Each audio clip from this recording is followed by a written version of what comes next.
Hi friends, ఇంకో మంచి వీడియోతో అయితే మీ ముందుకు వచ్చేసాను ఫ్రెండ్స్. మీరు ఇప్పుడైతే స్ప్రింగ్ అండ్ సమ్మర్లో మర్చిపోకుండా ట్రై చేయాల్సిన ఈ పులుసులు అనమాట. మర్చిపోకుండా ఈ పులుసు అయితే ట్రై చేయండి ఫ్రెండ్స్. ఆయిల్ పెట్టేసుకొని ప్యాన్లో ఆయిల్ మంచిగా హీట్ అయ్యాక ఆవాలు, జీలకర్ర, కొంచెం వామ్ పెట్టుకోండి. అలాగే కొన్ని మెంతులు, పచ్చిమిర్చి అండ్ అలాగే ఆనియన్స్ని మంచిగా అయితే ఫ్రై చేసుకోండి ఫ్రెండ్స్. ఇలాగనమాట కొంచెం సాల్ట్ వేసుకుంటే ఆనియన్స్ అనేవి మంచిగా ఫ్రై అవుతాయి. ఆనియన్స్ చూస్తున్నారు కదా, కొంచెం ఆనియన్స్ ఎర్రగా వచ్చేదాకా ఫ్రై అయిపోయిన తర్వాత టొమాటోస్ సన్నగా కట్ చేసుకోండి. నేను ఒక 3 టొమాటోస్ తీసుకున్నాను ఫ్రెండ్స్.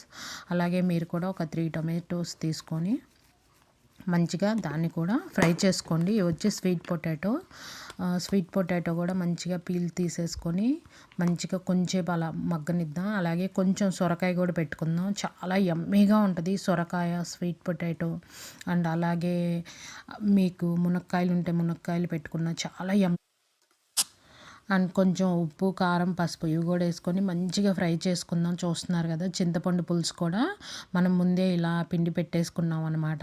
దాన్ని కూడా మీకు సరిపడినంత పులుపు యాడ్ చేసుకోండి. మామిడికాయ ఉంటే మామిడికాయ పెట్టుకోండి ఫ్రెండ్స్, మీకు ఇంకా చాలా యమ్మీ టేస్ట్ వస్తుంది.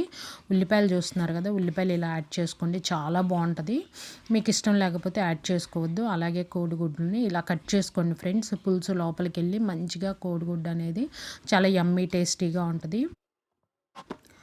కోడిగుడ్లు పులుసు అనేది ఎవరికి ఇష్టం ఉండదు ఫ్రెండ్స్. ఇలాగా అన్ని కూరగాయలు పెట్టుకొని చాలా యమ్మీగా టేస్టీగా అయితే చేసుకోండి. ఇది వచ్చేసి మీకు వైట్ రైస్లోకి, సంగట్లోకి, దోశ, ఇడ్లీ దేంట్లోకైనా సూపర్గా యమ్మీగా ఉంటుంది అనమాట. మర్చిపోకుండా ట్రై చేయండి ఫ్రెండ్స్. ఇంకా మంచి వీడియోస్తో మీ ముందుకు వస్తాను.